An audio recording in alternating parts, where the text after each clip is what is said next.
یقین کے 3 درجے ہیں، ایک علم الیقین، دوسرا عین الیقین، اور تیسرا ہے حق الیقین۔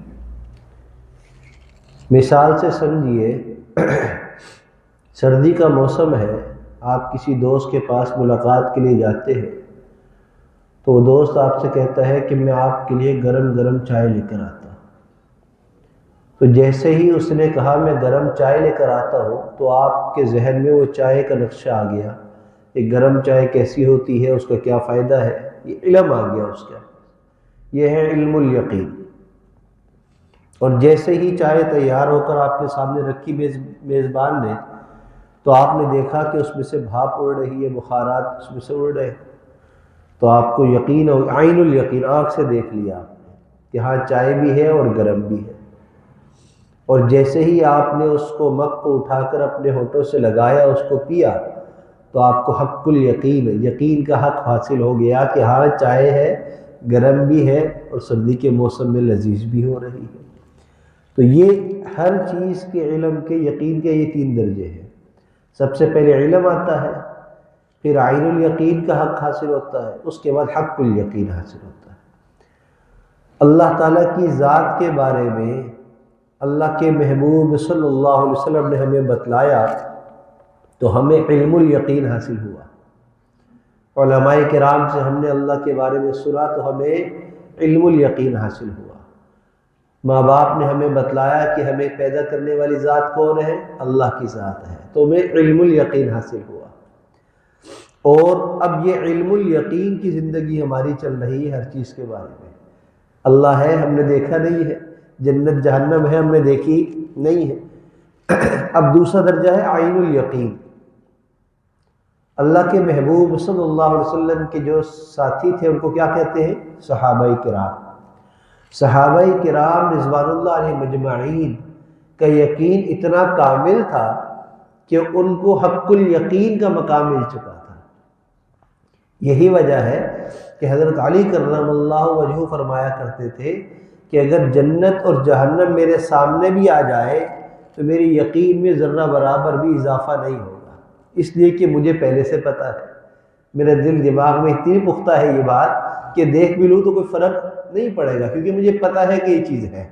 یعنی کہ ان کو حق الیقین کا مقام حاصل تھا، اور ہم تمام مسلمانوں کو جو مقام ہے وہ کون سا؟ علم الیقین، ہم پہلے درجے پر ہیں۔ اب یہ علم الیقین یہ ہمیں جنت میں ڈلوائے گا یا نہیں؟ نہیں۔ مشائخ فرماتے ہیں کہ ہر بندہ مومن ایمان کے ساتھ اس وقت رخصت ہوگا جب اس کو عین الیقین کا حق حاصل ہوگا۔ اور عین الیقین کا حق کیسے حاصل ہوگا؟ جب ہم بار بار اللہ کا تذکرہ کریں گے، تو جتنا زیادہ اللہ کا، اللہ کی صفات کا، اللہ کی نعمتوں کا تذکرہ کریں گے تو ہمیں عین الیقین کا حق حاصل ہوگا، جیسے ہم نے آنکھوں سے دیکھ لیا ہے۔ جب عین الیقین کا درجہ ملے گا تو ہمیں مرتے وقت کلمہ نصیب ہو جائے گا، ایمان نصیب ہو جائے گا، تو انسان سیدھا جنت میں چلا جائے گا۔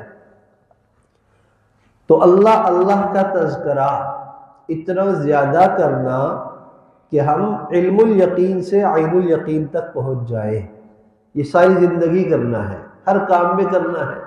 نوکری لینے جاتے ہیں، انٹرویو دیتے ہیں، اب وہاں پر علم الیقین ہے، لیکن انٹرویو دیتے ہوئے ہمارا یقین عین الیقین کیسے بنے گا؟ کہ میں انٹرویو تو دے رہا ہوں، سند بھی اپنی دکھا رہا ہوں، تجربہ بھی اپنا بتا رہا ہوں، لیکن نوکری دینے والی ذات کون ہے؟ اللہ کی ذات ہے۔ میں بیمار ہو گیا، دوا لینے ڈاکٹر کے پاس جا رہا ہوں، اور مجھے پتہ ہے ڈاکٹر بہت اچھا ہے، دوا بھی اچھی ہے، لیکن مجھے شفا کون دے گا؟ اللہ تعالیٰ دے گا۔ ہر کام کرتے ہوئے نظر اللہ کی طرف چلے جانا، یہ عادت اپنانا ضروری ہے۔ جب یہ ہمارا علم اتنا پختہ ہوگا تو پھر مرتے وقت ہمیں عین الیقین ہوگا، جس کے بارے میں اللہ کے محبوب صلی اللہ علیہ وسلم نے فرمایا جب کوئی نیک بندہ دنیا سے رخصت ہونے لگتا ہے تو جب فرشتے اس کے پاس آتے ہیں تو وہ جنتی ہے تو اتنے اچھے انداز سے اس کا استقبال کرنے آتے ہیں کہ اس کو سب کچھ کھل کر دکھنے لگ جاتا ہے۔ موت کا فرشتہ اس کو نظر آتا ہے تو اس کو جنت نظر آنے لگ جاتی ہے۔ جیسے ہم یہاں سے اپنا پاسپورٹ لیتے ہیں، اس پر ویزا لگواتے ہیں، ٹکٹ بک کراتے ہیں، ہم ایئرپورٹ پر چلے جاتے ہیں، لیکن ایئرپورٹ پر پہنچنے کے بعد بھی ہمارا ابھی تزلزل ہوتا ہے کہ پتہ نہیں ہم پہنچے کہ نہیں پہنچے۔ ہم یہاں تک کہ جہاز میں بیٹھ جاتے ہیں، منزل کی طرف روانہ ہو رہے ہوتے ہیں، لیکن پھر بھی یقین نہیں ہوتا کہ منزل پر پہنچیں گے نہیں پہنچیں گے۔ لیکن جیسے ہی ہم مکہ مدینہ پہنچتے ہیں یا دبئی اپنے اسٹاپ پر پہنچتے ہیں یا امریکہ پہنچتے ہیں، تو اس ملک کی سرزمین پر جیسے ہی قدم ٹکتا ہے تو کہتے ہیں ہم آ گئے، کھل گیا ہمارے سامنے، جو ہم نے سارا انتظام کیا تھا اس کے ذریعے ہمیں منزل تک پہنچ چکے ہیں۔ بالکل ایسے ہی ساری زندگی اللہ اللہ اللہ کرتے گزر جائے گی، ہر وقت اللہ یاد رہے گا، ہر کام سے پہلے بھی اللہ کی یاد آئے گی، ہر کام کرتے ہوئے بھی اللہ کی یاد آئے گی، زبان پر بھی اللہ اللہ ہوگی۔ تو انسان کا جیسے ہی آخری وقت آئے گا تو عین الیقین کی کیفیت اس کو حاصل ہوگی کہ آخرت کے سامنے کھل چکی ہوگی۔ اور جو مشائخ اعظام ہیں، جو اللہ کے ولی ہوتے ہیں، دنیا میں ہی آخرت ان کے سامنے کھل چکی ہوتی ہے۔ یہی وجہ ہے کہ ان کے لیے گناہوں سے اپنے آپ کو بچانا آسان ہو جاتا ہے۔ دیکھیے ہر چیز کی ایک مقدار ہوا کرتی ہے، ہر مقدار کے مطابق کام ہو تو اس کا فائدہ ہوتا ہے، ورنہ نہیں ہوتا۔ اب اللہ اللہ کرنے کی بھی مقدار ہے، ایسا نہیں ہے کہ آپ بس کبھی کر لیا کبھی نہیں، کوئی فائدہ نہیں، ایسا نہیں ہوگا۔ مثال کے طور پر ڈاکٹر کے پاس آپ دوا لینے جاتے ہیں، بخار ہو جاتا ہے، بخار اتر نہیں رہا، ایک دن گزر گیا، 2 دن گزر گئے، اب ڈاکٹر سے دوائی لیتے ہیں، ڈاکٹر کہتا ہے کم از کم 5 دن آپ کو دوا کھانی ہے اور یہ پرہیز کرنا ہے۔ اگر 5 دن مکمل نہیں ہوئے اور ہم نے دیکھا کہ طبیعت کچھ بہتر ہو گئی، دوا چھوڑ دی، تو بخار دوبارہ ہو جاتا ہے۔ اس لیے کہ بخار کا کم از کم جو چھوٹا علاج ہے 5 دن سے کم نہیں ہے، 5 دن تک دوا لیں گے تو بخار کے اثرات جڑ سے اندر سے ختم ہو جائیں گے۔ اگر اس سے پہلے دوا کو روکیں گے تو دوبارہ بخار ہونے کا امکان بھی ہے اور ہو بھی جاتا ہے، پھر دوا لینی پڑتی ہے۔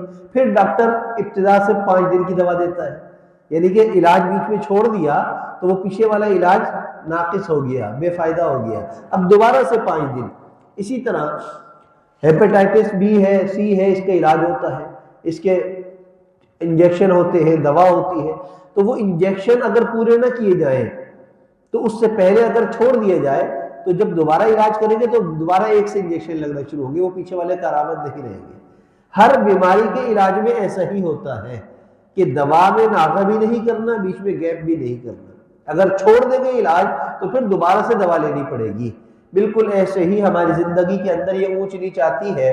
رمضان المبارک کا مہینہ قریب آتا ہے تو ہم زیادہ اللہ اللہ کرتے ہیں، تو رمضان کا جب اینڈ آتا ہے تو طبیعتیں بڑی اچھی ہوئی بھی ہوتی ہے، اللہ کی طرف دھیان بھی خوب ہوتا ہے، لیکن رمضان گزرتا ہی دوبارہ طبیعت پر وہی چیز آنا شروع ہوتی ہے کیونکہ گیپ آنا شروع ہو جاتا ہے۔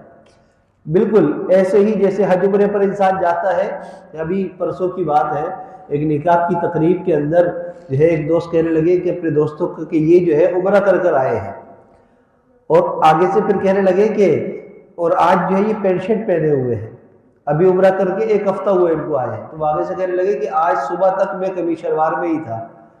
تو اس سے کیا بات ظاہر ہوئی کہ چند دن تک اس نے اسی حلیے کو اختیار کیے رکھا، کیونکہ عمرے سے آیا تھا تو وہ اثرات تھے اس پر، لیکن جیسے ہی اس کو اب چھوڑا اب وہ بیچ میں گیپ آ جائے گا، اب وہ وہاں کے جو اچھے اثرات ہیں جو طبیعت پر آئے تھے اب وہ ختم ہونا شروع ہو جائیں گے، اور پھر اتنا گیپ آئے گا کہ پھر اس کو فکر ہی نہیں ہوگی میں کیا لباس پہنا ہوں، جو اس کی روٹین میں تھا وہی چلنا شروع ہو جائے گا۔ تو بالکل ہر اچھے کام کا اثر ایسے ہی ہوتا ہے۔ بعض مرتبہ ہم بیان سنتے ہیں، اچھی محفل میں مجلس میں جاتے ہیں یا کوئی کتاب پڑھتے ہیں، کوئی حدیث سنتے ہیں تو ہم تسبیح لے کر بیٹھ جاتے ہیں، اللہ اللہ کرتے ہیں، لیکن چند دن کا بیچ میں کوئی گیپ آتا ہے تو وہ سب چیزیں چھوٹ جاتی ہیں۔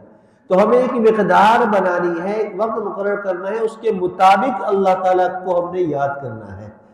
تو اس کے لیے بہترین طریقہ کیا ہے؟ صبح شام 2 وقت ہم معمول بنائیں، صبح فجر سے پہلے یا فجر کے بعد ہم تسبیحات کا اہتمام کریں، لا الہ الا اللہ، لا الہ الا اللہ پوری تسبیح پڑھیں، اور آخری دانے پر پڑھیں لا الہ الا اللہ محمد الرسول اللہ، یا پورے کلمے کی تسبیح پڑھ لیں، تیسرے کلمے کی تسبیح پڑھیں، درود پاک کی ہم تسبیح پڑھیں، استغفار کی ہم تسبیح پڑھیں، صبح معمول بنائیں اور ایک شام میں بنائیں رات کو سونے سے پہلے، اب چاہے وہ عصر کے بعد ہو، مغرب کے بعد ہو، عشاء کے بعد ہو، لیکن سونے سے پہلے رات کی تسبیحات بھی پڑھ لیں۔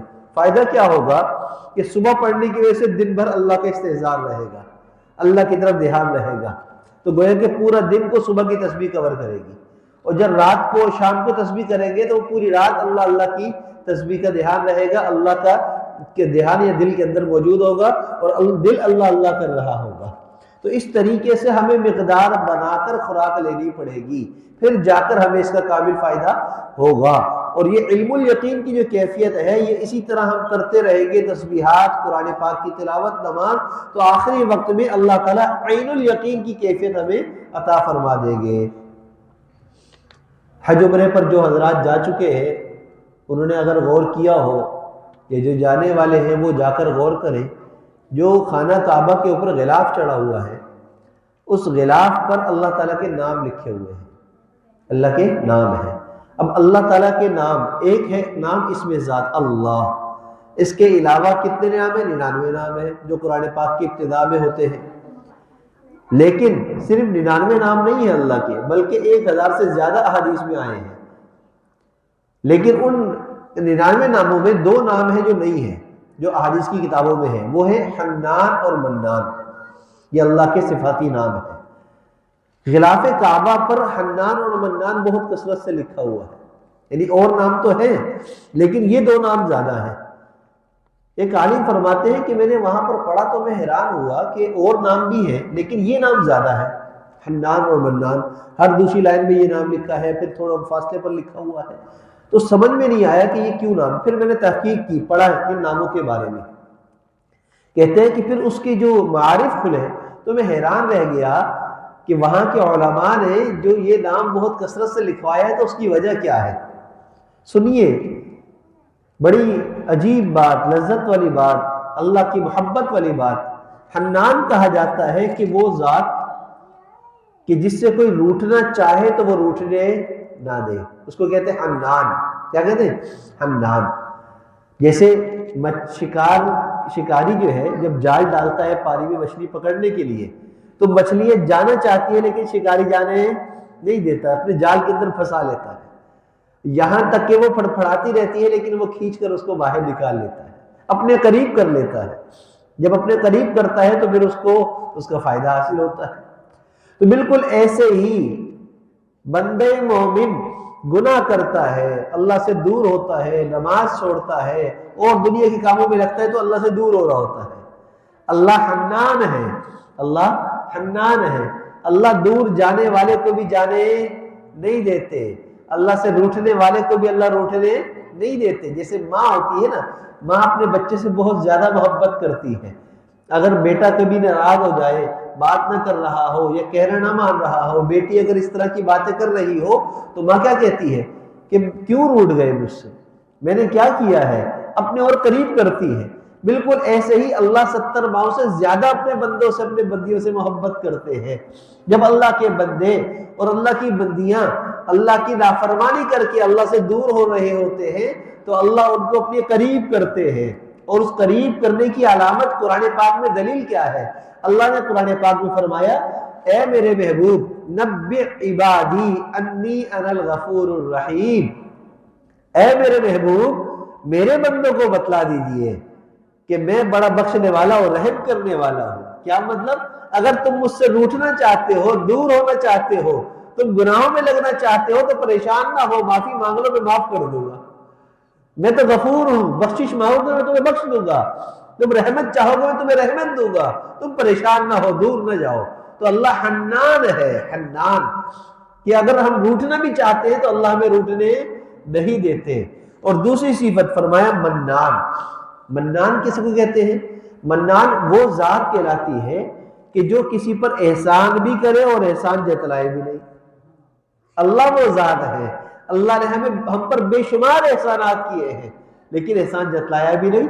اب ذرا ہم اپنی ذات کے بارے میں سوچیں، اگر اللہ تعالیٰ ہمیں بینائی نہ دیتے تو ہم اندھے ہوتے، اگر اللہ ہمیں گویائی نہ دیتے تو ہم گونگے ہوتے، اگر اللہ ہمیں سماعت نہ دیتے تو ہم بہرے ہوتے ہیں۔ اللہ نے ساری طاقتیں ہمیں عطا فرمائی ہے، اللہ اگر ہمیں مال نہ دیتے تو ہم غریب ہوتے، اللہ اگر ہمیں صحت نہ دیتے تو ہم بیمار ہوتے، اگر ہمیں جوانی نہ دیتے تو ہم بوڑھے ہو جاتے، ہم کمزور ہو جاتے، طاقت نہ دیتے تو ہم کمزور ہو جاتے۔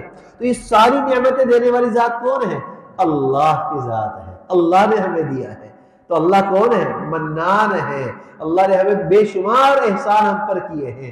اللہ نے ہمیں گھر دیا، ہمیں چار دیواری دی ہے، ہمیں صبح شام کے اوقات دیے ہیں، اللہ نے ہمیں کھانے کے لیے بے شمار نعمتیں عطا کی ہیں، اللہ نے ہمیں ہر بار روزگار کے ذرائع عطا فرمائے ہیں، اللہ نے ہمیں عقل دی ہے۔ اگر عقل نہ ہوتی تو ہم پاگل اور مجنون کہلاتے، اور پاگل اور مجنون اگر کوئی ہو جائے تو دنیا والے بھی اس سے کنارہ کر لیتے ہیں، اس سے دور ہوتے ہیں، یہاں تک کہ زیادہ اگر مجنونیت غالب آ جائے تو پاگل خانے میں جمع کرا دیا جاتا ہے کہ یہ بندہ نارمل ہے، ہمارے ساتھ رہنے کے لائق نہیں ہے، لہذا ان کو الگ جگہ پر قید کر دیا جائے، اس لیے کہ یہ ہمارے نقصان کا سبب ہے۔ تو اللہ نے کتنی بڑی نعمت ہمیں دی، عقل دی، عقل دی۔ اگر عقل نہ دیتے تو ہم مجنون ہوتے، پاگل ہوتے، دیوانے ہوتے، دنیا والوں سے ہٹ کٹ جاتے، دنیا والے ہمیں منہ نہ لگاتے، ہمیں الگ تھلگ کر دیتے۔ تو اللہ نے ہمیں یہ نعمت عطا فرمائی، اللہ نے ہمیں اتنا کچھ دیا لیکن ہم پر احسان نہیں جتلایا۔ اللہ منان ہے، اللہ منان ہے۔ تو اگر ہم ایک ایک چیز کو ہی دیکھ لیں، اس پر بھی ہم اگر ساری زندگی اللہ کا شکر ادا کریں تو پھر ہم شکر ادا نہیں کر سکتے۔ اللہ حنان ہے، اللہ منان ہے۔ اللہ کی ایک اور صفت ہے کریم۔ کیا ہے؟ کریم، الکریم، اللہ کرم کرنے والے ہیں، اللہ کریم ہے۔ کریم کسے کہتے ہیں؟ عجیب بات، کریم وہ ذات ہے کہ اگر اس کے پاس کوئی سائل آ رہا ہو، کوئی سائل اور ضرورت مند آ رہا ہو، تو کریم جو ہوگا تو اس کی طبیعت ایسی ہوگی کہ وہ سامنے والے کی چال سے، شکل سے اس کے سوال کو سمجھ جائے گا اور اس کے سوال کرنے سے پہلے پہلے اس کے سوال کو پورا کر دے گا۔ اس کو کہتے ہیں کریم۔ کیا کہتے ہیں؟ کریم۔ اللہ کے بعد اگر دنیا کے اندر کوئی ذات کریم تھی تو وہ اللہ کے محبوب صلی اللہ علیہ وسلم کی ذات تھی۔ آپ کریم تھے، آپ کیا تھے؟ کریم تھے، یہ آپ کا نام ہے، صفاتی ناموں میں آپ کا نام ہے کریم۔ تو کریم ہے اللہ کی ذات۔ ہم اللہ کے پاس آتے ہیں اور زبان سے کچھ نہیں کہتے، بس ہم دعا کے لیے بھی ہاتھ اٹھا رہے ہوتے ہیں، اللہ ہمارے سوال کو دل سے جانتے ہیں اور اس کو پورا بھی کر دیتے ہیں۔ اور بعض مرتبہ ایسا ہوتا ہے کہ ہم کوئی چیز سوچ رہے ہوتے ہیں اور گھر جاتے ہیں وہ کام ہمارے سامنے موجود ہوتا ہے۔ ہم کسی کھانے کے بارے میں سوچتے ہیں کہ آج دل بڑا چاہ رہا ہے یہ کھاؤں، اور گھر جاتے ہیں تو وہ کھانا مل جاتا ہے۔ کئی شادی میں دعوت آتی ہے تو وہ پسند کی چیز ہمیں مل جاتی ہے۔ تو کیا مطلب ہے کہ اللہ کریم ہے، ہماری چاہت پیدا ہوتی ہے، اللہ ہماری چاہت کو زبان سے کہلوانے کے بجائے ویسے ہی پورا فرما دیتے ہیں۔ کتنی مرتبہ ایسا ہوا، کتنے ہی لوگ آ کر یوں کہتے ہیں کہ آج ہم بیان کے لیے آئے تو ہمارے دماغ میں بڑے سوال تھے، لیکن جب بیان میں بیٹھے تو سارے سوالوں کا جواب مل گیا۔ کیا ہوا کہ آپ نے اللہ کے لیے دین کو سیکھنے کی نیت کی، اللہ نے سارے سوالوں کا جواب خود بخود آپ کو دلوا دیا، آپ کو سوال کرنا ہی نہیں پڑا، سارے مسئلوں کا حل آپ کو مل گیا۔ تو اللہ کریم ہے کہ سائل کے سوال سے پہلے ہی اللہ اس کا جواب عطا فرما دیتے ہیں، ضرورت مند کی ضرورت کو پکارنے سے پہلے ہی اللہ اس کی ضرورت کو پورا فرما دیتے ہیں۔ تو اللہ وہ ذات ہے جو کریم ہے، جو کریم ہے۔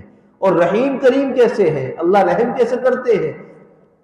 کتابوں میں واقعہ ہے، حدیث مبارکہ میں ایک واقعہ ہے، اللہ کے محبوب صلی اللہ علیہ وسلم نے فرمایا کہ ایک شخص جس نے بڑے قتل کیے، یہاں تک کہ 100 قتل کر دیے، اس نے کتنے؟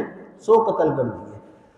100 قتل کرنے کے بعد اس کے دل میں تمنا آئی کہ میں بھی معافی مانگ کر دیکھتا ہوں، اللہ سے توبہ کرتا ہوں، ممکن ہے میرا گناہ بھی معاف ہو جائے۔ بس وہ جو ہے توبہ کرنے کی نیت سے چل پڑا۔ کسی سے اس نے پوچھا کہ توبہ کرنی ہے تو کہاں کرنی ہے، کیسے کرنی ہے؟ تو کسی نے بتلایا کہ فلاں بستی ہے، وہاں چلے جاؤ، وہ علماء کی بستی ہے، وہ اہل اللہ کی بستی ہے، وہاں اللہ والے ہوتے ہیں، ان کے پاس جاؤ، ان کے پاس جاؤ، وہ تمہیں بتائیں گے توبہ کیسے کرنی ہے۔ اب توبہ کی ہے، ارادہ کر لی ہے توبہ کرنے کا اور چل پڑا ہے، راستے میں ہے کہ یہاں تک کہ اس کا آخری وقت آ گیا، اس کا جو ہے وہ موت کا فرشتہ پہنچ گیا۔ اب جو ہے جب موت کا فرشتہ پہنچا تو اس کی جگہ مقرر تھی، وہاں پر اس کی روح نکال لی گئی۔ اب بے جان ایک جگہ پر پڑا ہے، زمین پر پڑا ہے۔ اب حدیث مبارکہ کا مفہوم ہے جب کوئی انسان مر جاتا ہے تو اس کی روح کو لے جانے کے لیے جو فرشتے ہیں وہ اس کے عمل کے مطابق ہوتے ہیں۔ اگر نیک عمل اس کے ہوتے ہیں تو جنت کے فرشتے آتے ہیں، اور اگر بد عمل ہوتا ہے تو جہنم کے فرشتے آتے ہیں۔ اب جب اس شخص کا انتقال ہوا تو دونوں فرشتے آ گئے۔ اب جو ہے وہ جو بد روحوں کو لے جانے والے فرشتے جہنم کے، وہ کہتے ہیں کہ اس کی روح ہم لے جائیں گے۔ کیوں؟ اس لیے کہ یہ قاتل تھا، گناہگار تھا، اللہ کا نافرمان تھا، لہذا اس کا ٹھکانہ جہنم ہے، اس کی روح ہم وہاں کھینچیں گے۔ جنت کے فرشتے آ کر کہتے ہیں کہ نہیں نہیں نہیں، تم نہیں لے جا سکتے، اس لیے کہ یہ تو توبہ کرنے کی نیت کر چکا تھا، یہ توبہ کرنے کے لیے جا رہا تھا، لہذا اس کی توبہ تو قبول ہے، ہم اس کو لے کر جائیں گے۔ اب دونوں میں جو ہے وہ سامنے سامنا ہو جاتا ہے، اللہ کے حضور پیش ہوتے ہیں کہ اللہ اب کیا کرے، اس بندے کو کون لے کر جائے گا، یہ نیکوں میں شمار ہوگا یا بدوں میں شمار ہوگا؟ اللہ کی طرف سے حکم آتا ہے کہ جاؤ جہاں پر اس کا انتقال ہوا ہے وہاں سے زمین کی پیمائش کرو، اگر اس کے گھر سے اس کی جگہ مرنے کی جگہ تک کی پیمائش اگر قریب ہے، کم ہے، تو پھر اس کو بد والے فرشتے لے کر جائیں گے، اس لیے کہ توبہ کرنے والوں کے دور تھا۔ لیکن اگر یہ وہاں سے قریب ہے، اللہ والوں کی بستی سے قریب ہے، علماء کی بستی سے اس کی لاش قریب ہے، زمین وہاں پر کم ہے، تو پھر اس کو توبہ کرنے کی قبول ہوگی اس کی توبہ، اور جنت کے فرشتے اس کو لے کر جائیں گے۔ اب وہ فرشتے پیمائش کے لیے زمین پر آتے ہیں، اللہ فرشتوں کو نہیں کہتے، زمین کو حکم دیتے ہیں، اس لیے کہ وہ گھر کے قریب ہی مرا تھا۔ اللہ زمین کو حکم دیتے ہیں کہ جو ولیوں کی طرف والی زمین ہے اس کو حکم دیتے ہیں تو سکڑ جا، تو قریب ہو جا، اور یہاں والی زمین کو حکم دیتے ہیں کہ تو لمبی ہو جا، بڑی ہو جا۔ جب وہ فرشتے پیمائش کرتے ہیں تو اس کی لاش ولیوں کے